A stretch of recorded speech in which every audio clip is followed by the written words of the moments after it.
네, 윤석열 대통령이 4박 6일간의 프랑스, 베트남 순방을 마치고 오늘 저녁에 귀국했습니다. 조만간 장 차관급 인사를 단행할 것으로 전망이 되고 있는데요. 한편 더불어민주당 이낙연 전 대표도 미국 연수를 마치고 오늘 귀국했습니다. 민주당 내 계파 갈등이 여전한 상황에서 이 전 대표의 귀국이 어떤 영향을 끼칠지 관심이 모아지고 있는데요. 한 주간의 전국 이슈, 이종근 시사평론가, 이용화 한국외대 초빙 교수 두 분과 함께 정리해 보겠습니다. 안녕하세요. 네, 안녕하십니까. 네, 어서 오세요. 네. 네, 먼저 이 윤석열 대통령의 4박 6일간의 이제 해외 순방 좀 마무리를 하고 이제 귀국을 했습니다만 이번 그 해외 순방의 성과는 어떻게 좀 평가하고 계신지 좀 두 분 의견 좀 듣고 싶습니다. 이번 순방은 비교적 뭐 어떤 그 잡음이나 뭐 이런 그 문제점은 뭐 드러난 건 없는 것 같습니다만 지금까지는 네. 어떻게 보셨습니까? 무엇보다도 베트남 순방도 물론 중요합니다. 베트남과 지금 포괄적 전략 동반자 관계로 격상이 돼서 그건 베트남이 또 원했던 어떤 결과고요. 그것도 굉장히 중요한 문제지만 그보다 솔직히 더 중요한 문제는 바로 부산 엑스포 유치가 아닐까 싶고요. 네. 왜냐하면 11월 달에도 한 번 더 PT가 있습니다만 이번 PT가 완전히 승부를 가를 수 있는 어떤 전기를 마련할 수 있는 우리로서는 또 역전의 발판을 마련할 수 있는 그런 기회였지 않겠습니까? 그래서 아마도 국민들이 많이 또 YTN을 중심으로 해서 생방송을 지켜봤던 것 같고요. 실제로 사우디와의 PT를 좀 비교해 봤을 때 사우디도 물론 자신들이 여성의 어떤 진출, 여성의 어떤 문화라든지 사회 진출을 많이 상징을 하려고 이 PT의 주역들을 여성으로 한 것이 눈에 들어왔습니다만 그럼에도 불구하고 우리나라가 윤석열 대통령이 네 번째 그런 PT 주자로 나서면서 기승전결, 그러니까 2000년생인 카리나 카리나 씨가 이제 문을 열고 1960년생인 대통령이 문을 닫으면서 기승전결이 좀 완성되는 어떤 드라마 같은 모양새. 이 모양새에 또 비하인드 얘기가 있더라고요. 그날 오후에 PT가 있는데 오전에 마지막으로 PT 주자들과 함께 이 연습을 하면서 대통령이 마지막 순간에 또 펜을 들고 마지막 귀절을 고쳤나 봅니다. 그러니까 그 모습을 본 최태원 민간유치위원장이나 혹은 후보 가수 싸이 씨가 나중에 이런 발언들을 언론에 하지 않았습니까? 우리가 이제 역전한 것 같다. 이건 최태원 위원장의 발언이고 또 싸이 씨가 대통령이 정말 할 일을 다 했다라고 표현한 게 이제 싸이 씨 표현인데 이 두 사람의 그 표현들은 사실상 오전에 있었던 그런 그 연습 과정에서 대통령이 얼마나 열정적으로 마지막 순간까지 최선을 다하는가를 봤기 때문에 그런 발언이 나오게 된 배경이다라는 게 대통령실의 어떤 설명이었습니다. 네, 순방 기간 중에 뭐 정상회담도 있었고, 뭐 세일스 외교도 이제 진행이 됐었고, 특히 이제 이종근 평론가께서는 이제 부산 엑스포 유치 지원 활동 그 부분을 좀 인상 깊게 보신 것 같고요. 어떻게 보셨습니까? 근데 이게 월드컵이라든가 올림픽 그다음에 엑스포가 3대 국제 중요한 그 지구촌의 축제 아닙니까? 그러니까 이 엑스포가 우리나라에 유치된다 그러면 특히 부산에 유치된다 그러면 큰 경사 중에 하나인데 네. 그 참 말씀 쭉 하셨는데 그 이탈리아 일간지인 나 레푸블리카에서는 안타까운 소식을 전하고 있습니다. 물론 11월 달에 결정이 됩니다만은 네. 그 로마 엑스포 유치위원회 인용해서 사우디 리야드가 70표, 그다음에 로마가 50표, 부산이 30표다 이런 보도를 하고 국내에 전해졌는데 그렇다 그러면은 진짜 그렇게 PT를 잘한 것이냐?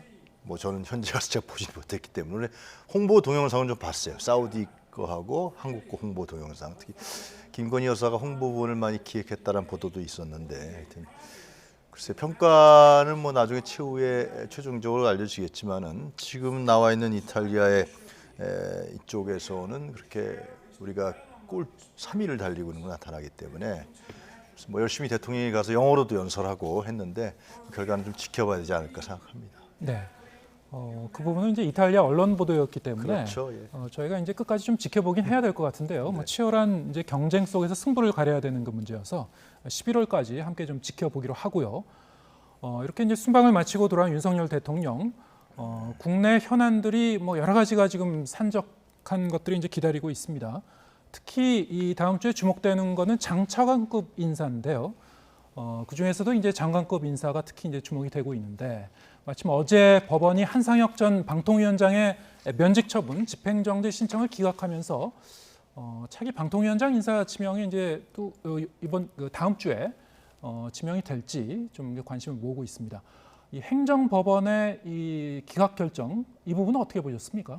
행정법원의 가처분 뭐 소송이라든지 혹은 네. 실질적으로 면직과 관련된 어떤 정지 처분의 뭐 무효 소송이라든지 이런 것들은 사실 그 당시에 이 조직의 어떤 규율이라든지 혹은 여러 가지 상황들만 판단하는 것이지 실제로 이런 그 행정 소송에서 이 본안 그런 재판과 관련돼서 죄가 있다 없다 여기까지 거론되는 예는 거의 없거든요. 네. 그런데 이번에 행정법원 행정일부의 판결을 보면 행정소송 가처분 신청에서 아예 이 한상혁 방통위원장의 혐의를 인정하는 듯 그런 내용이 포함이 됐습니다. 그만큼 검찰의 어떤 소명 속에서의 한 방통위원장의 그 혐의가 아예 너무 뚜렷했다라는 것이고요. 현재 결과적으로는 국과장이 점수를 조작한 혐의로 구속이 되지 않았습니까? 그럼 구속이 됐다는 건 구속영장을 발부했다는 것이고 구속영장을 발부했다는 것은 법원이 그것을 인정했다는 것인데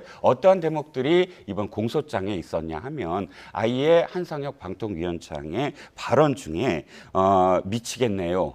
라고 발언한 부분, 예를 들어서 지금 TV조선이 점수를 받았는데 과락이 돼야 되는데 자신의 그러니까 지금 의도대로라면 근데 그렇지 아니하고 점수가 생각보다 높이 나오니까 하는 발언이고요. 뭐 또 그래서 욕 좀 먹겠네, 시끄러워지겠네 하는 발언들이 아예 공소장에 적시가 됐는데 이 발언들은 당연히 증언이 있었으니까 진술이 있었으니까 그 진술의 어떤 근거해서 이 소명이 됐겠고 이 내용들을 보면 한상혁 방통위원장이 과연 공정하고 중립적인 위치에 있어야 하는 방통위원장의 그런 그 역할을 제대로 했는가 권력의 눈치를 보는 듯한 어떤 표현이 그 안에 있었고 또 당연히 예를 들어서 심사가 2번에 걸쳐서 하지 않았습니까? 한 번 했는데 그것을 다시 그 수정을 해서 보고가 들어왔고 그렇다면 왜 수정을 했는지 어떠한 점에서 이게 공정하지 않았는지를 물어봐야 되는데 그런 점이 전혀 없었다라는 점이고 도리어 그것을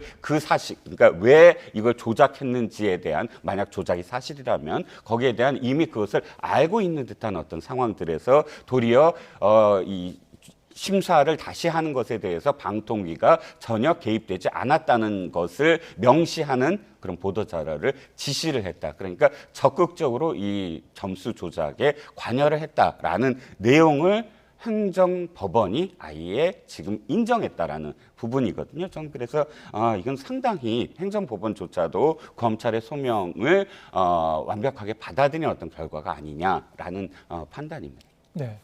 말씀하신 대로 이제 행정법원 그 차원에서는 이 면직 처분의 이유에 대해서 이제 다 소명이 됐다 뭐 이런 판단을 내린 건데요. 이렇게 되면은 본안 소송 가서도 이것이 상당히 좀 영향을 끼칠 거라고 이제 전망하십니까? 어떻게 보십니까? 근데 그게 참 저는 상당히 이례적이고 예. 참 이해가 안 가는 대목이 같다. 행정법원에서 일주일만 했나요? 예, 그렇게 해서 결정을 내렸는데 이거는 지금 이종근 평론가도 말씀하셨지만 한상혁 위원장의 변호인 측은 상당히 얘기가 다르거든요. 네.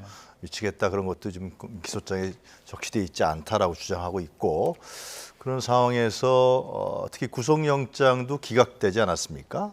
그거는 구속영장 기각될 때는 이거는 다툼의 여지가 있다. 그래서 이제 구속영장에서 기각된 것인데 행정법원은 이제 과거에 이제 누굽니까 윤석열 검찰총장 시절에서 그 긴급한 필요성이 인정돼서 인용됐던 사례를 기억하는데 그 면직 처분 가처분 신청이란 말이죠. 이게 주안점이 돼야 되는데 그래서 제가 저도 내용을 좀 봤더니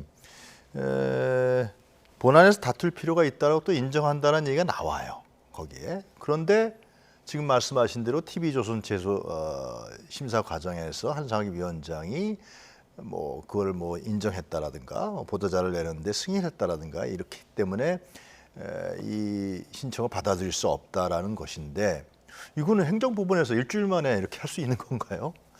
이건 양쪽의 의견을 다 들어봐야 되는 거죠. 다 들어봐서 증거도 제출하고 증인도 내고 그래서 증인들의 얘기도 듣고 그렇게 해서 해야 되는 문제지 왜 행정법원에서 이 문제를 그 전혀 그 본안에서 다툴 만한 여지에 있는 내용들을 전혀 들어보지도 않고 또 한상혁 위원장이 변호인 측 얘기 들어봤을 때는 한 2분 정도밖에 소명할 기회를 안 줬다 그러는데 과연 그것이 저는 타당한 것인가라는 생각이 강하게 듭니다. 그래서 이거는 본안에 가서 다투면 되는 것이고 본래는 얘기하는 건 이제 면직 처분, 가처분 신청할 때는 본안에서 다툴 소지가 있으니까 그건 인용한다, 인용하지 않는다 이렇게 내리는 것이 맞는데 너무나 그냥 오버해버린 것이 아니냐.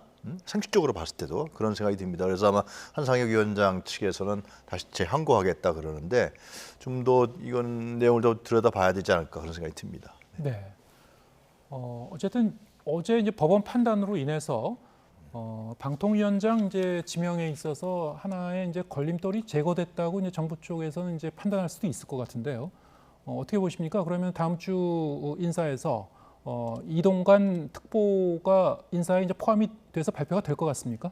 이동관 특보를 내정했다라는 확정적인 어떤 그 대통령실의 어떤 발표는 없었어요. 네. 그런데 거꾸로 이동관 특보가 내정이 됐다라는 언론 보도에 대해서 적극적으로 부인하지도 않았단 말이죠. 네. 그렇다면 지금 대통령실의 지금 1년 정도의 그 인사의 스타일을 봤을 때 만약에 아니라면 벌써 부정을 하고 거기에 대해서 그런 어떤 내정설, 뭐 하마평에 대해서 적극적으로 의견을 개진할 텐데 현재까지 지금 언론의 어떤 보도 또 이동관 특보가 아들에 대한 문제를 스스로 방어하는 것을 그냥 지켜만 본 상황에서는 이정관 특보에 훨씬 더 지금 무게추가 가 있을 테고 또 이 지금 앵커가 말씀하신 대로 법원 판단이 이렇게 됐다면 저는 밀어붙일 가능성이 대단히 높아 보이고요.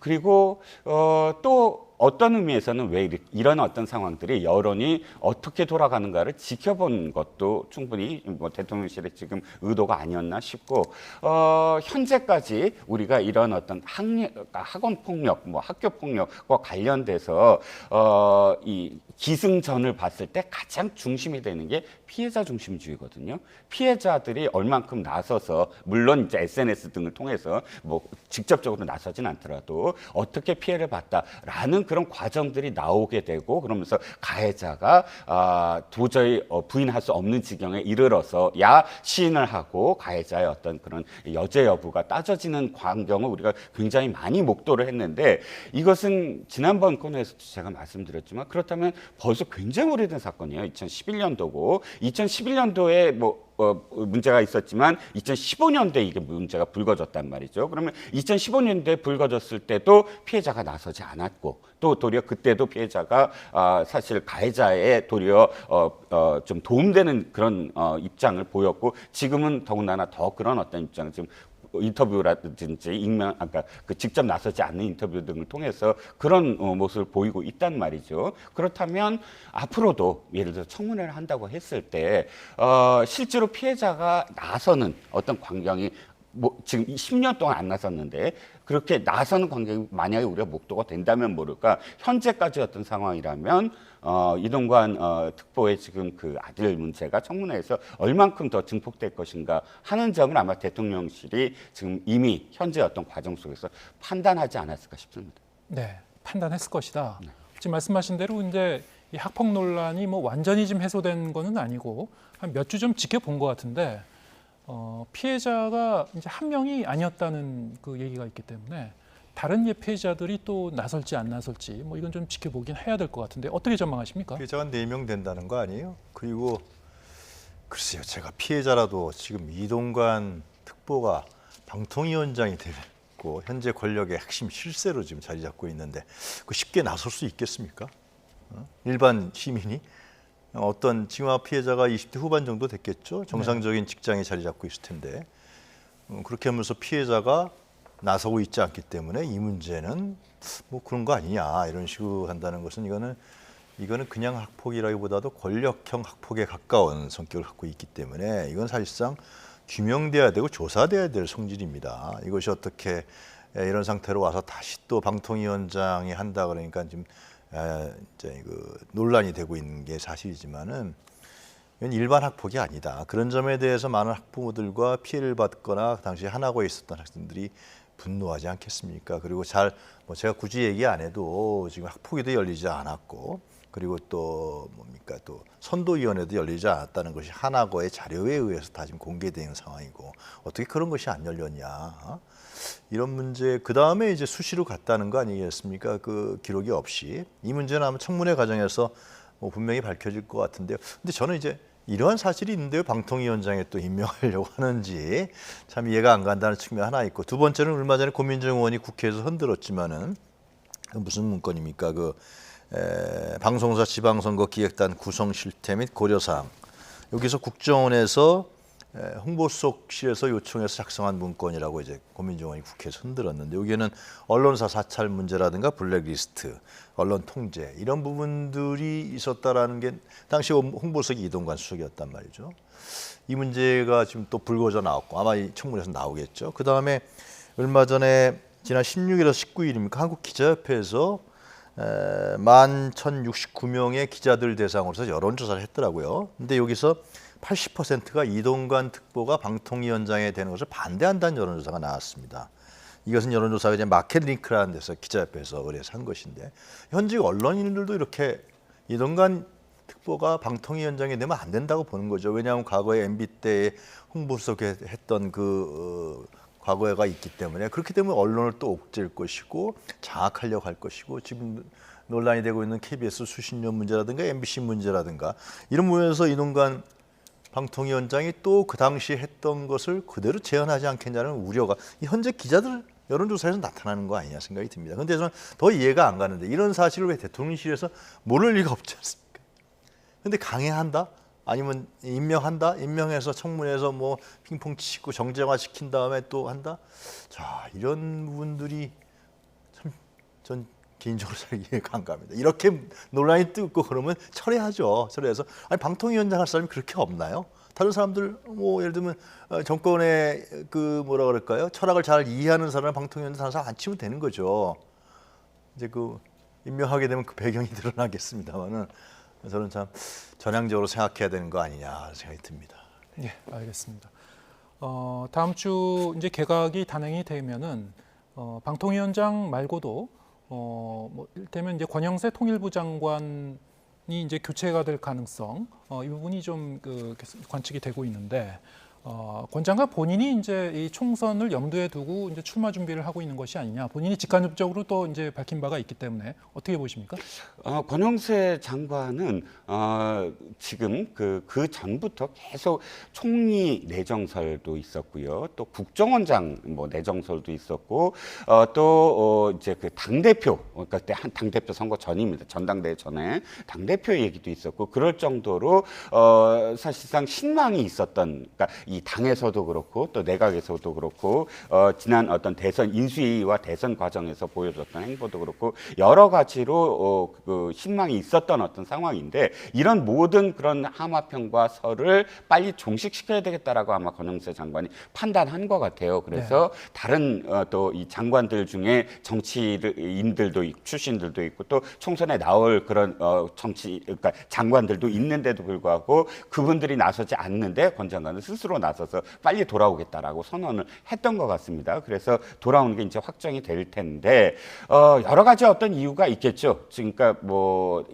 아마 자기의 어떤 의사를 정확하게 밝히지 아니하면 나중에 뭐 개각이 되거나 혹은 또 다른 어떤 부분에서 못 나올 수 있는 황양, 그러니까 총선에 아예 못 나오고 더 중임, 내가 있어 중임을 이렇게 요구받는 어떤 상황을 사전에 좀 차단하겠다. 나는 아예 정치 쪽으로 돌아가서 내 역할을 하겠다라고 아마 뭐 대통령실에 이제 얘기를 한 것 같습니다. 그래서 뭐 결정이 거의 된 것으로 보이는데, 다른 분들이 아마 애가 좀 타겠죠. 저는 생각하기에 원희룡 장관이라든지 네. 아마 분명히 나올 걸로 보이지만, 일단 우리 총선 90일 전까지가 아마 공직자 사퇴의 시한으로 보입니다. 그러면 한 1월 달까지는 1월까지는 뭐 있어도 되지만, 그러나 실제로 총선에 나올 사람이라면 한시라도 더 빨리 나와서 그러니까 물론 금배지를 지금 달고 있는 사람이라면 모를까 현역이 아닌 사람들은 마음이 좀 급하지 않겠습니까? 그래서 지역구 관리도 해야 되고요. 그럼요. 네. 지역구도 지금 아직 정확하게 어떤 지역구가 지금 될지 모르는 상황이니까요. 네. 그런 상황 속에서 어쨌든 지금 대통령은 권영세 장관은 좀 예외인 것 같고요. 네. 만약 정치에 돌아오더라도 그건 그때 얘기지. 지금 당장 정치에 복귀를 하기 위해서 장관들을 개각을 한다? 이건 절대 없다라고 대통령실은 이야기하고 있고, 그래서 아마 10개 부처의 차관을 지금 교체하는 선에서 아마 몇 개월 동안은 개각 얘기가 없을 것으로 지금 전망이 되고 있습니다. 네, 지금 말씀하셨다시피 이제 다른 정치인 출신 장관들도 있는데요. 뭐 원희룡 장관이라든가 뭐 추경호 장관이라든가 등등 있습니다. 근데 권영세 장관은 뭐 예외적으로 만약에 이번에 장관직에서 나온다고 하면은 뭐 다른 이유가 있는 걸까요? 그 지역구가 용산이기 때문에 용산이 또 어떤 그 새로운 그 정치 1번지로 지금 부각되고 있는 곳 아니겠습니까? 뭐 그런 이유도 있는 겁니까? 어떻게 보십니까? 글쎄, 그건 이제 개인적인 네. 이유일 수 있는데 저는 개각 요인이라 그러면은 과연 저는 그런 생각이 듭니다. 지금 대통령실의 비서관급들도 이제 바뀐다. 근데 그것이 총선 때문에 그렇다 그러는데요. 그 사람들이 개인적인 이해관계 아닌가 싶어요. 개각이라 그러면 개각 요인이 필요한 거죠. 장관이 문제를 일으키거나 현 정권이 상당히 위기에 몰린다든가 그럴 경우에 개각을 통해서 좀 쇄신하는 모습을 국민들한테 보이면서 이렇게 간다. 그전에 우리가 잘못했지만 이렇게 하겠다라는 건데 글쎄요. 그게 총선이기 때문에 나온다면 그건 하마평 정도 수준이 아닐까 생각합니다. 그래서 네.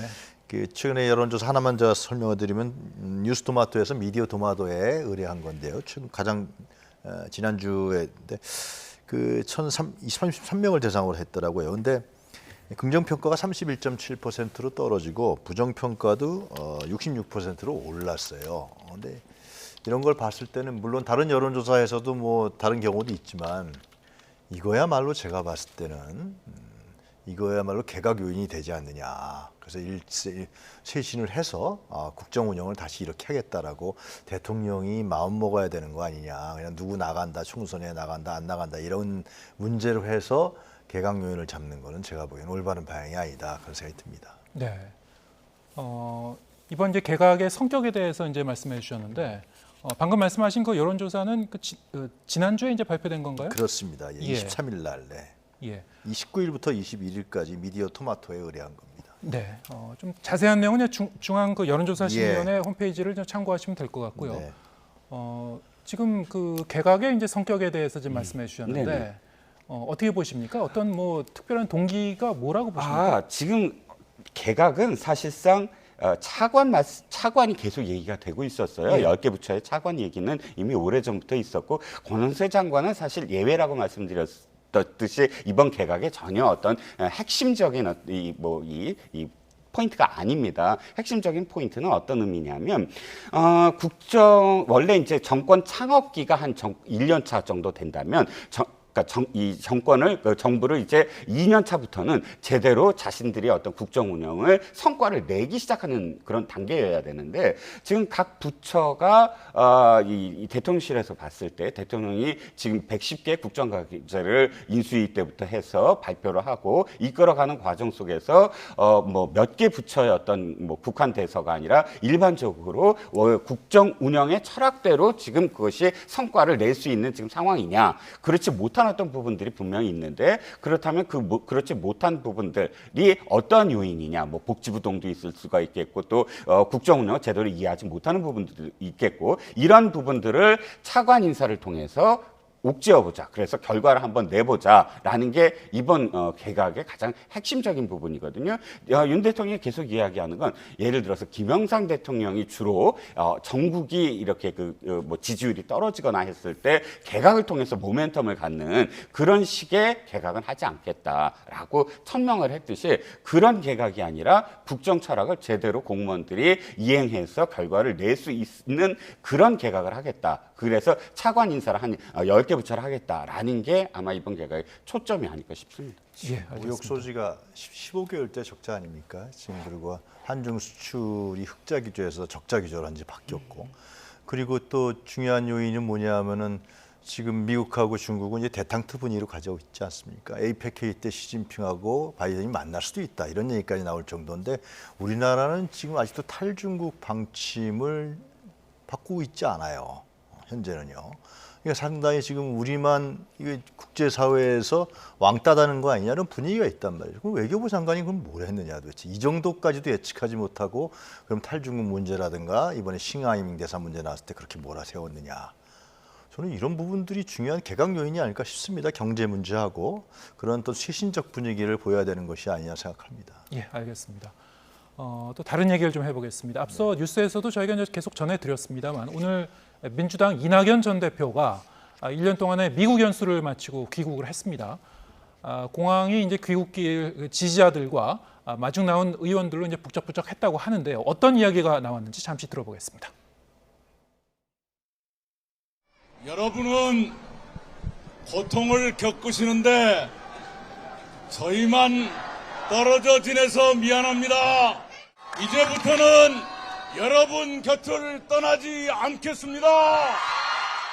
지금 대한민국은 나라가 국민을 걱정하는 것이 아니라 국민이 나라를 걱정하는 지경이 됐습니다. 윤석열 정부에 말합니다. 모든 국정을 재정립해 주기 바랍니다. 저의 못다한 책임을 다하겠습니다. 대한민국이 바로 서도록 여러분과 제가 함께 노력할 것입니다.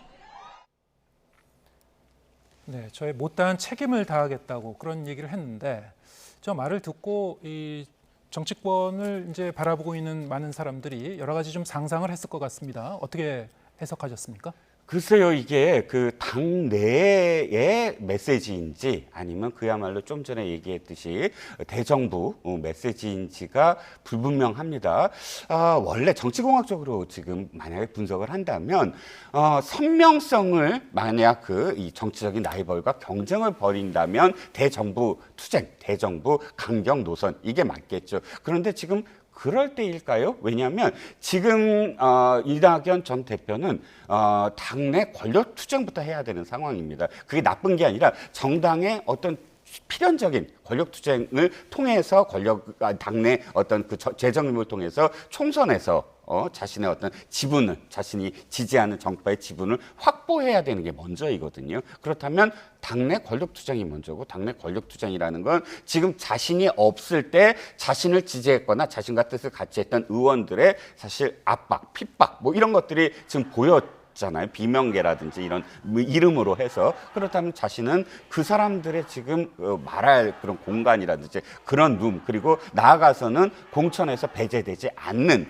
그런 방향으로 자신이 중심을 서야 되는 어떤 입장 이란 말이죠. 그렇다면 저는 저 메시지의 상당 부분이 여러분 곁에 있겠습니다 라거나 네. 뭐 대정부 투쟁처럼 표현하는 부분이거나 이런 모든 것이 자기가 당내에서 어쨌든 자신의 목소리를 더 많이 내겠다. 그래서 자신과 관련된 어쨌든 그 정파를 보호하고 도리어 이 공천에서 적극적인 어떤 공세를 취하겠다라는 메시지로 들릴 수밖에 없죠. 네.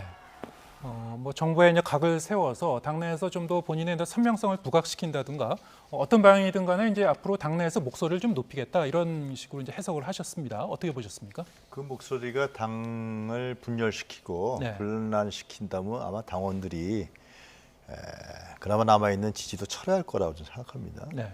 민주당 사정들을 다 알고 있기 때문에 들어와서 요즘 힘을 보태야겠죠. 힘을 보태고 지금 말씀하신 대로 윤석열 정권이 예를 들면 상당히 문제가 있다 그러면 또 이낙연 전 대표가 한마디 얘기하면 좀 다르지 않습니까? 다른 사람이 얘기하는 것보다 그런 목소리를 내면서 바로잡게 하고 그렇게 하는 일에 힘을 모아야겠죠. 그리고 이제 제가 오늘 여론조사를 좀 많이 얘기하게 되는데 그 한국 갤럽에서 30일부터 1일까지 6월 차기 지도자 선호도 조사를 했는데요. 네. 1,2명을 상대로 이낙연 전 대표가 2% 나왔습니다. 그리고 민주당 지지자층에서는 4% 나왔습니다. 이게 그 전에도 아마 이런 비슷한 수치가 났던 걸로 제 기억하는데 이재명 대표는 54% 나왔고요. 이낙연 전 대표는 이 수치를 한국 갤럽이라면 전화 면접 조사를 하는 데 아닙니까? 아니고 이 수치를 정확하게 읽을 필요가 있다. 왜 자기가 이렇게까지 그 전에 자기 유력한 당내에서의 유력한 주자로서 경선을 벌였던 사람인데 이런 결과가 나왔느냐, 그건 무슨 이유냐라는 것을 좀 계파별로 지금 뭐 공항에 뭐 아시는 분들이 많이 나와 있는데 계파 입김 속에서 계파 이해관계에서 분석하지 말고 뭐 왜 국민들이 자기를 이렇게 지지도가 떨어졌나를 냉정하게 분석해야 다시 한번 정치적 도약을 할 수 있는 길이 열리지 않을까 저는 그렇게 생각합니다. 네. 앞으로 이제 이낙연 전 대표의 이 진로는 역시 이제 민주당 당내 상황과도 밀접하게 연관이 돼서 이제 전개가 되지 않을까 싶은데요. 지금 민주당이 이제 혁신위원회가 본격적인 활동을 시작을 했고, 지금 그 1호 혁신안도 이제 발표를 했습니다. 이번 주에. 이 부분과 관련해서 좀 얘기를 해볼까 하는데요. 불체포 특권을 이제 이 포기하는 그런 것을 이제 전원 이제 서명을 하고 이것을 일단 선언을 하자. 여기에 대해서 뭐 여러 가지 이제 당내 기류가 어떤지는 좀 더 지켜봐야 될 것 같습니다만 이 부분은 어떻게 보셨습니까? 저는 그 혁신위가 네. 생각 외로 네. 불체포 특권과 관련해서 당내 의총에서도 하지 않은 이야기. 예. 즉 우리가 지금 국민의힘처럼 서약하고 그다음에 적극적으로 받아들여야 된다라는 발언을 했을 때 가장 사실 그걸 충격적으로 받아들인 게 비명계라고 생각을 하거든요. 예. 비명계는 뭘 주장을 했냐면 사퇴를 주장을 하고 있었어요. 물론 비명계가 다 한 목소리는 아닙니다만 비명계에 그래도 목소리를 내는 몇몇 의원들은 이재명 대표의 지금 리더십으로는 땅에 떨어진 리더십으로는 공천을 좌지우지하거나 해서 총선에 갔을 때 총선에 질 수밖에 없다 해서 사퇴론을 종전 의원이라든지 사퇴론을 주장하고 있었거든요. 그런데 혁신위가 예를 들어서 이래경에서 지금 김은경 혁신위원장으로 바뀌자마자 이재명 대표가 원고에도 없던 불체포 특권 얘기가 발언을 하고 그 다음에 바로 혁신위가 그것을 받아서 적극적으로 지금 불체포 특권을 이 서약을 하고 아예 지금 내려놓겠다는 것을 당에서 당 차원으로 하라. 이런 일련의 어떤 상황들이 아주 촘촘히 지금 이어졌던 상황이란 말이죠. 그러면 이제부터 비명계는 사퇴 얘기를 잘 못할 겁니다. 왜? 혁신위가 이렇게 적극적으로 이걸 받아들이고 이 드라이브를 걸기 때문에. 그런데 과연 이것이 혁신위의 정말 혁신으로 이어질까? 네. 사실 혁신이란 건 다른 게 아니고 각 총선에서 승리하는 정당은 늘 혁신에서 성공한 정당, 즉 먼저 혁신 이슈를 이끌어서 뒤늦게 혁신을 따라와봤자 그 이슈에 쫓아가는 어떤 상황이고, 그러면 우리가 얼만큼 물갈이를 한다부터 시작을 해서 어떻게 새로운 인물들로 바람을 일으킨다, 이런 모든 것들이 안으로 나온다거나 또는 지금까지 민주당이 갖고 있던 문제들을 다 적시를 한 다음에 전혀 새로운 모습으로 가야 된다라는 당원 당규를 바꾼다거나 이렇게 결론이 돼야 이 혁신이 진짜 혁신이고 뭐 다른 정당이 하는 건 사실 따라가는 것에 불과해, 이런 판단이 들게끔 만들어주는 게 혁신위의 역할인데, 과연 물론 불체포 특권과 관련해서는 과감하게 정말 생각하지 못한 어떤 그런 안을 냈습니다만, 이것이 이재명 대표를 보호하기 위한 어떤 혁신위의 그런 술수로 만약에 읽혀진다면 이것 이외에 어떤 혁신이 나오는지는 모르겠지만 혁신위가 과연 비명계까지 다 고개를 끄덕일 수 있는 공정한 안을 내놓을 수 있을까 하는 거는 좀 더 지켜봐야 된다는 겁니다. 네. 일단 이제 1호 혁신안에 대해서도 당 최고위원회가 거기에 대해서 의결을 해야 될 거고요. 또 의총도 이 문턱을 넘어야 되는데 어떻게 보십니까? 이제 문턱 넘을 것 같습니까? 근데 김은경 혁신위원장이 처음에 기자회견할 때 일성이 민주당이 기득권화됐다라는 거 아니겠습니까? 예. 현역 기득권들이 상당히 문제다. 당내에 뭐 여러 가지 그 혐오스러운 언어도 문제지만 현역 기득권들이 다선 의원들이죠. 다선 의원들이 기득권화됐다. 이게 민주당이 기득권화됐다라는 것을 수술하겠다라는 거로 보여집니다. 네. 그것의 일환으로 첫 번째로 불체포 특권을 내려놓자라는 것이죠. 그 일환의 흐름을 봐야 되는 것이지 그걸 뭐 이재명을 보호하기 위해서 한다. 그건 좀 제가 보기엔 어불성설이라고 생각이 들고, 그래서 저는 하여튼 뭐 기대 반 우려 반 있는 게 사실입니다. 과연 김은경 혁신호가 정말 민주당이 기득권화 정당된 부분들을 어떻게 할 것이냐, 공천 과정과 연결되어 있는 것인데요. 저는 이렇게 민주당이 예를 들면 지금 반사 이익이 아니라 정말 개혁을 통해 갖고 내년 총선에서 승리하려 그러면은 저는 다선 의원들이 말이죠, 이 불출마 선언들이 좀 나와야 돼요. 지금 이제 가을쯤 되면요.